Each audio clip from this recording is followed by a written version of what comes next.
Hi everyone, it's Deborah. I just got home from the hospital. They release you the same day because of the COVID. So on my last video, I talked about the COVID test, which is not what you see on TV. Totally different. A bad storm has come through the East Coast, as you all know.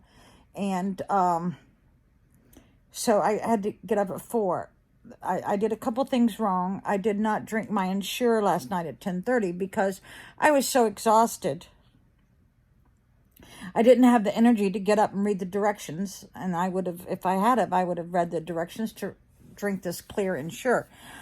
Also, I was supposed to take 2 baths, one last night and one in the morning with the Hibby Cleans, which is like the sudsy one now. It's called something else. I took a 20-minute shower because I had to dye my hair, dye my eyebrows, because I had gray coming through. So I took a 20-minute shower. I scrubbed everything over and over again.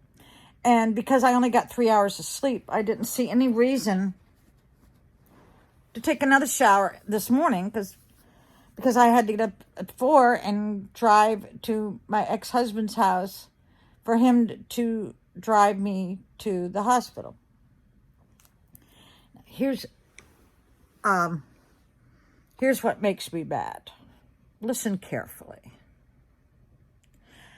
All these people, I bet you it was like 50 people, said, oh, whatever I can do for you, let me know. After the surgery. People need help before the surgery. Listen, people. I had to wash my linens on my bed because they had to be washed in hot water. They had to be really, really clean. Then I had to wash the blanket that I sleep on. I had to wash it. I did 10 loads of laundry. And my ex-husband says, my God, what do you wait that long? I said, no. I had to unpack from New York, which was my huge suitcase was full of dirty clothes. And if you leave them in a suitcase too long, dirty clothes, you've got to wash them and they'll get they'll hold an odor.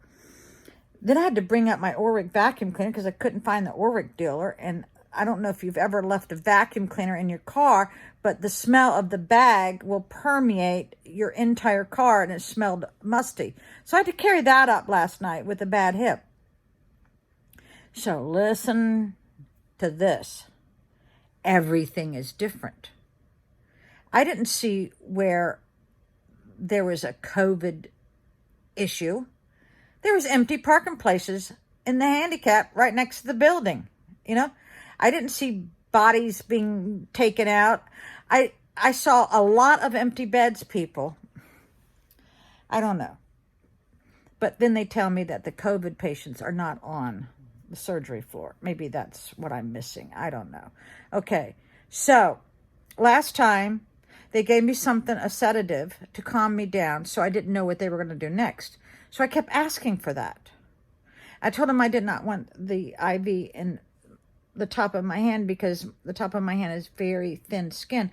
I told them I wanted it in my arm. So finally, after begging them, they finally listened to me. They go, well, if you crimp your arm, you're not going to get your medicine. I go, I'm going to be under. I won't be able to move. My arm will be extended. How can I crimp my arm if I'm sedated? I guess they didn't understand that. Okay. So here's what really made me mad. They made me get up out of the bed and bend over to get ready for that needle that goes in my back for the spinal block. I never had to do that before because I was freaking out because on my first surgery, they did all this after I had already relaxed and I didn't remember what they were doing. Well, when I got up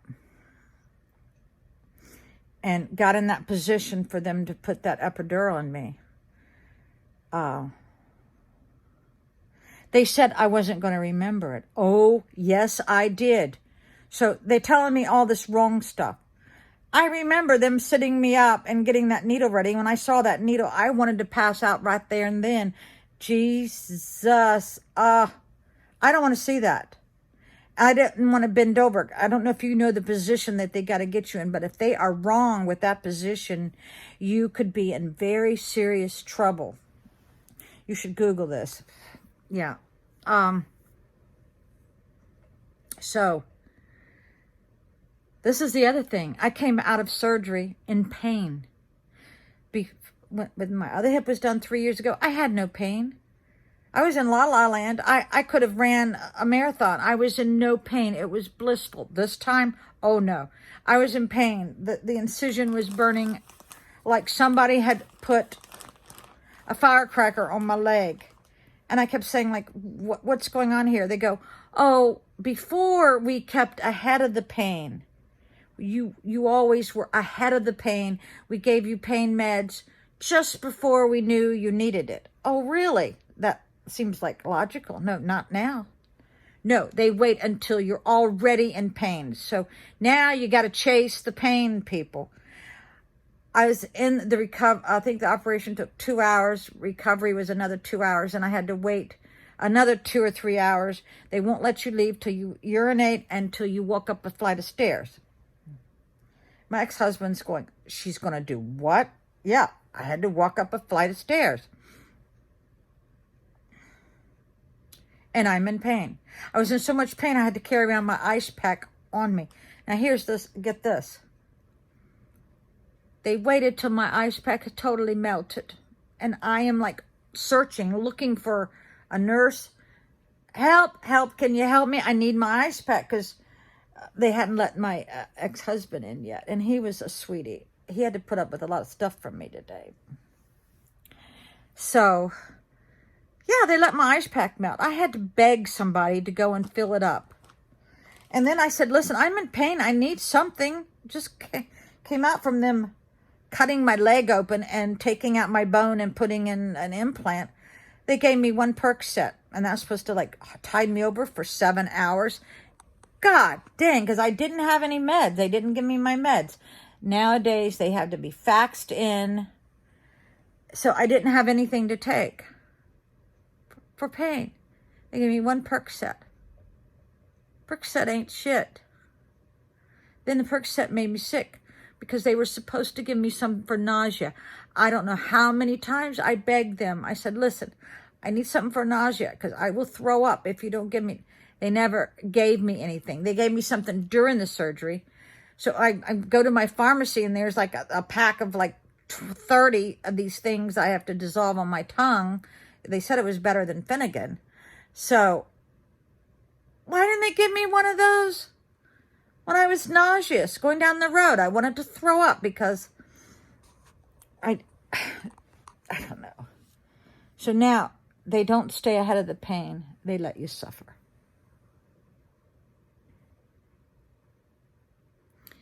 So that was my day. And they put these little X's all over me. I don't know what these X's are for. There's X on my knee. There's X's on my foot. Something about your, the beat of your heart or something. I don't know.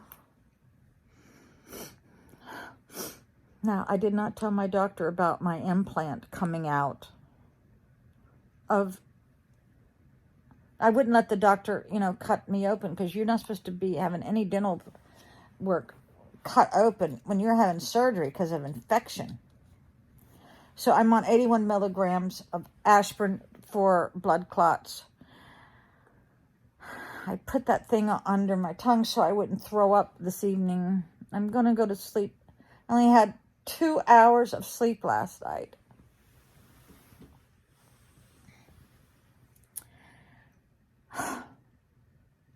Just 2 hours. All I think about is just sleeping and resting. So a nurse comes running into the recovery. She goes, Ray's here. I go, I don't know no Ray. No Ray's here. I go, I don't know any Ray. I said, are you sure you sure that you're not saying Greg? I said, I tell you what, go out there. If he's good looking, it's my brother. Let him in. If he's not good looking, tell him to go away. I don't know no Ray. It was my brother. He came and sat with me for a long time. And this is the part that scared me to death. we were pulling into the pharmacy in my town, and this guy runs us off the road to the point where kind of had to jerk the wheel. It was very scary. The guy was he knew he had done something wrong. He goes and pulls behind the building and hides, because I have my ex-husband would have accosted him, because there was no reason for that. Now, when I got run over by a car in Florida, when they were taking me on the gurney and I had the IV hooked to me, the orderly slapped me in the face with it, and I thought Ken did tell him off. He said, "You've got to be careful with your patients when you're pulling them up in the elevator." Yeah, Ken's very protective of me, but he was really nice, and he couldn't have worked anyway today, because I felt very bad about keeping him from his business. He has a very successful business because of the storm that's coming through. A really bad storm came in last night, knocked out my Wi-Fi, and trees were down everywhere, and it's supposed to happen again, a flood watch tonight and tomorrow. So I don't think anybody should come over tomorrow, but I do need help. People, help people before people's surgery, not after. I got groceries because when I was coming home from the COVID test, 3 hours away, I realized I didn't have no food. Nobody had offered to go grocery shopping for me. But one of my coworkers said that she would, because I do need bread and a couple things. I had to buy those beaded packs that you put in the freezer. This is what I got. Got these things filled with ice. I got 2 on me. Ow! I got 2 on my leg right now. But I tell you what scared me the most was that guy that almost ran us off the road. He did run us off the road. So I'm like bitching, but I had a long talk with my ex about forgiveness. And I told him the most wonderful gift you can give somebody is to forgive them. And hopefully they will forgive you for all the stupid, dumb, idiotic things you've done. That's the greatest gift you can give somebody. But a lot of people say, "Why do you want to move for?" Well, because I can't afford this place. I could cry. I'm going to get something without. I pay an arm and a leg for the HOA and the and the water, the sewer, the trash. $90 a month for that. Then I'm taxed twice in my town and my county on the personal property and this real estate.